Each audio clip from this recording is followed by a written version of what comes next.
Benjamin Kracun is the cinematographer of Promising Young Woman. I'm Kevin Jacobsen of Gold Derby here with Benjamin, and let's just start with this. There's a richness to the color scheme that really just pops on screen with this film. And before we get into the specifics of like the cameras you use and all the technical aspects, I'm curious what Emerald Fennell, the director, described to you as just what she wanted for the look of the film and just what purpose it would serve. Sure. That's like, yeah, I would say, from the first meeting I had with Emerald, she had this lookbook and it had all these like wonderful pinks, soft tones, all the kind of candy colored. There was like Nicole Kidman in To Die For. There were images of Clueless. There were images of, and when you read the script, because I had turned up at that meeting with, I had some images from Gone Girl and things like that, a lot darker, I guess. Because you can read it, if you're reading it solitary on your own, it might in places be a lot more somber, as it were. And it's obviously a very dark script in places, like extremely dark and very current. But yeah, so when I seen that and she had all these colors, I was like, oh my God, this is amazing. And I think like that was always in Emerald's mind, like really clear. It's also very, the actual look of it is very Emerald herself. I think that's how if she's feeling down, she'll get dressed up and things like that. And I think it's a far more interesting approach, because I guess it also means that in a way the film is in a disguise. You're not signposting what's going to happen. So that was the original conversations, and that's how we then started to push certain colors, blues and pinks and reds, became quite a big feature, in both for Cassie's character psychologically and in terms of the narrative, I'd say. So what kind of camera work did you use to try to accomplish all of that vision? The camera was really, I mean, again, from the first meeting, we discussed a lot about what the camera would be like, what kind of personality, if you like, or what sort of personality it would take on. And it was we had discussed this thing of the camera maybe being predatory at points. This can probably be seen, when Cassie's when she's out in the clubs and it's sort of moving in on the guys at the bar, and there's like when she goes and meets Madison and they're having a sort of boozy lunch, there's kind of Cassie mentions to Madison, remember what happened to Nina, and you'll notice the camera starts to kind of move and then sort of encircle Madison. So I guess there's like two things happening in the openings where the camera's quite static and the frames are quite obscure, they're quite jagged, I guess. And that's to do with, Cassie's always also in a bit of stasis. So to be honest, a lot of the camera is directly related to where Cassie is and how she is at that particular moment. And then also playing with those little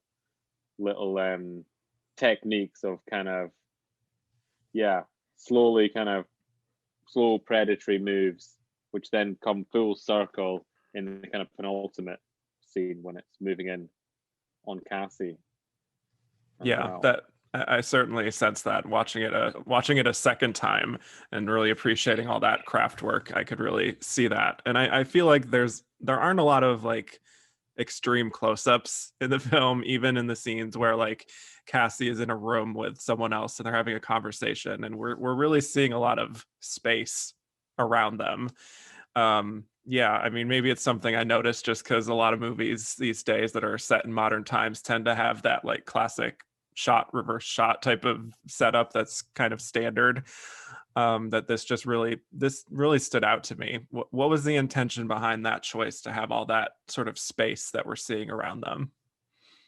I mean, I think again, because the world is such a designed world, like it's not a real world as such. I guess you could almost explain it like I always used to read it, almost like you're in a kind of type of fantasy movie which becomes a very real movie at the end.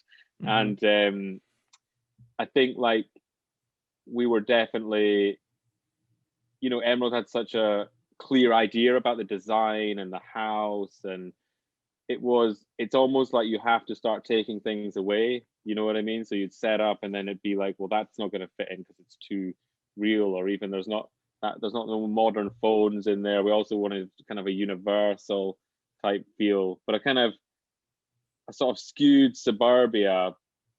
And I guess that was a sort of way of dealing with the subject matter, I guess, because it's kind of, you know, it's really on point, and it's quite, you know, it's difficult to talk about, and it's something that, you know, and I think to discuss that, it's easier to kind of like get that across in that sort of world. So, but it's really, yeah, well observed that there's not too many close-ups. The close-up thing was quite important. Again, going back to, we had discussed Emerald's a big Hitchcock fan and things like that, and there was always, Hitchcock always used to write about like having a really specific moment when you use a close-up. And I think sometimes that's gone in modern cinema. So I guess we had this, in fact, the first real close-up of Cassie, where you go into her, is when she hears the name Al Monroe, I think, at the coffee shop. That's the first time we really go in close, and that's kind of a big moment for, obviously, for Cassie and in the movie. And I think, you know, knowing that and what that means is also reflected, you know, the next time we go really, really close, there's like the Al Monroe there in the coffee shop. And then when Madison gives her the video, we go again and we hold that shot and we go really close. And these are kind of like massive, I mean, these are sort of totemic moments for Cassie. You know what I mean? They're huge. Yeah, and then also there's at the end, more towards the end, when she's about to do something. There's kind of like when her glove is snapping on. That's a good close up there. Yeah. So that makes them really powerful. In that way, it's the sort of diminishing returns. We sort of played them, and both, you know, it works well because of the wide frame. We could play, even if we weren't close on Cassie, sometimes she's on edge and there's not much else in the frame. There's a lot of negative space. I still sort of, sometimes I feel like you can be quite wide or even mid, and it still would play as intentional as a close-up because you're so focused on her, because there's not much else in that frame, you know? Right. And then with the lighting, there's a certain halo effect that you're able to create with Cassie in certain shots. I'm thinking, of course, of the scene with the kind of blue pattern behind her at the coffee shop. There's also a shot like from below at the restaurant where it looks like she kind of has a halo just with the tiling or something on the ceiling. What was the discussions about that kind of iconography there? I mean, both of those, they were directly from this avenging angel idea, which was originally in the script, and also in a lot of Emerald's reference. When I had opened the reference book, there was these images of the avenging angel, whether it was from old paintings or, I think there was one like from Melancholia.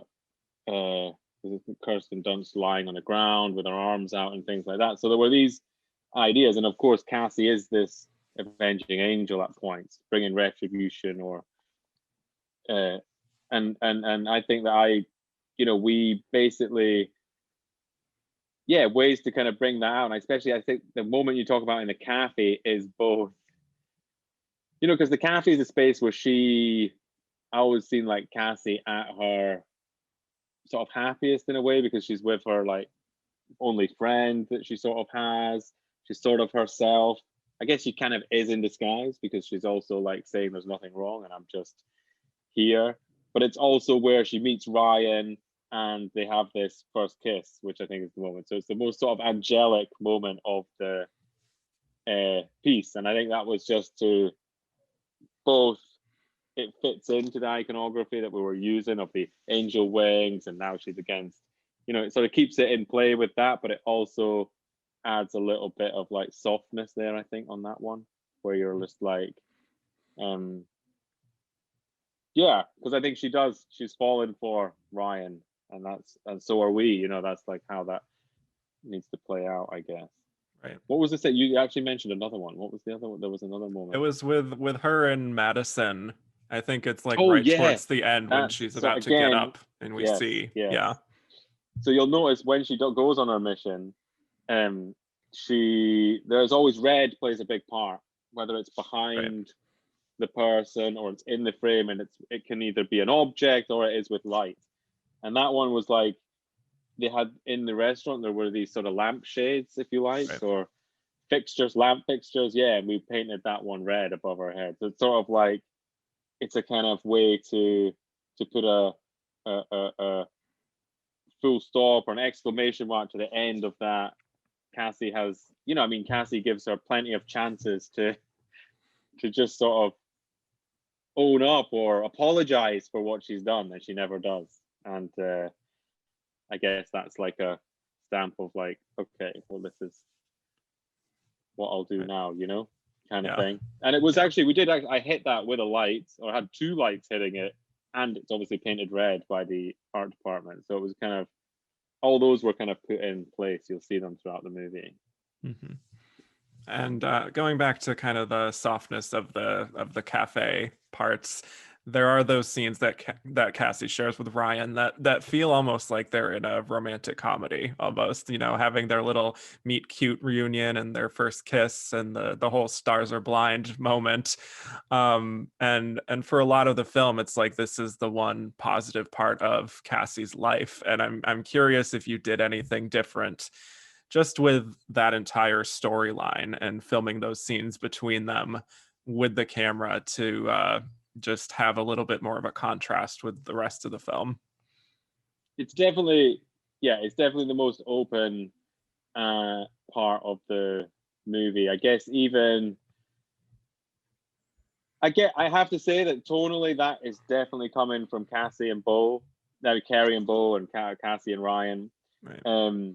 They had such good chemistry together, and like they're so, like Bo is so funny and like always. So it's like, but there is also you're right. And no, there is like there's probably a few handheld scenes. We actually would have, because this film was made quite fast, so we shot listed a lot of it. We planned a lot of it. A lot of it is quite meticulous. I sort of in that way that like Cassie's meticulous, and I think like at certain points there, like when we were in Ryan's apartment, they're having like breakfast, or they're eating cereal, watching the TV, or they're, as you say, the pharmacy scene, which is sort of that's the peak of the sort of montage, if you like. Yeah, we were less, I guess, we had maybe put down general shots, but we weren't so prescriptive with it. Do you know what I mean? Which we sort of let it play out, and we'd kind of try and find little glimpsed moments within that. And you'll notice, like, there's also the camera is a lot freer in the pharmacy in a sense of it's more in touch with music videos maybe from the 90s or like certain things, and that was very conscious to sort of put that in there at that moment, and that the film could like be weighted that way, that you'd really fall for this, you had to really, the audience has to really fall for them at that moment for you to kind of like go through the roller coaster that's about to happen, to have the rug pulled out from under you, really. So it's like Well, I also read that you had all women in your camera department. Was that a unique dynamic that you thought kind of impacted the film one way or another? Yeah, that was like something I was very keen when I arrived. So it's also my first movie in the States, and it was shooting in LA. So I came over, and obviously I was doing tech scouting and meeting crew at the same time. And I was very keen. I remember pointing out to the production that I really wanted to meet a lot of, like, I wanted, because of the story we're telling and all that, I just wanted to really push that we met, just a lot more, in all lighting, camera, and grip. It's more tricky in grip and lighting. Hopefully that's changing as well, and there's more sort of females getting involved and things like that. But it was definitely, I wanted to push that a lot. And also just because I mean, I always try and have a very mixed crew generally. all the time. You know, I don't like when it's heavy either way. Whether someone said, I know that people nowadays, they even have it's like all female crews or whatever, and I think like, you know, that's fine. But I think like having a good mix is really important. But it was definitely a conscious decision to push it more, if that makes sense. Mm-hmm. No, yeah, more just because it's just waiting. Because to be honest, if you don't say anything, you literally just meet white 50-year-old guys. Right. Like it's just what you're given. No, Yeah. you know what I mean? It can be quite Mm-hmm. weighted that way. And of course, that's just from decades and decades of things happening a certain way, you know? So I just feel like sometimes readdressing that is like very important, of course. Yeah. Well, you've been in the business for a number of years now, but I'm just wondering if just the experience of doing this movie feels like kind of a turning point in some way for you, or you know, what you feel like you're going to take from this experience once you're moving forward here. Um, yeah, I guess I do, and it's always changing. I think what's so amazing with this movie is obviously it has such a strong voice and it's connecting with a lot of people right now, and I think that's like something that's really important, or it means quite a lot to a lot of people, of course. Um, but definitely, I think what's really, yeah, really kind of opened. You know, I had done a lot of work that's maybe a lot darker, I guess, and more classical thriller or slightly horror or heavy drama, and I think this really opened up some of my lighting into a softer area, which I'm quite pleased with. And also it kind of shows that you can sort of play with that tone. I guess it still is a very dark movie underneath, but do you know what I mean? It has Yeah. that accessibility, which I think Right. I really like. And also just like it's still changing now as more and more people get hold of it, you know, and we all made this movie. It was made quite fast. It was made, you know, it was a great crew and a great, you know, working with Emerald was so amazing that we sort of like really, you know, got down to it really quickly and whatnot. But I think now to be able to reflect on it is kind of, yeah, it's kind of a special time really making the film. Yeah. So And yeah, I'll look at how successful the movie's been, getting all these award nominations and all that. It's quite a yeah, journey.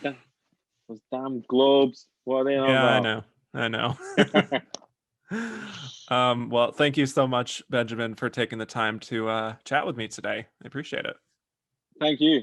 Thanks for Yeah. having me. And for those of you watching, hit like and subscribe for more Gold Derby interviews and head to goldderby.com to make your predictions.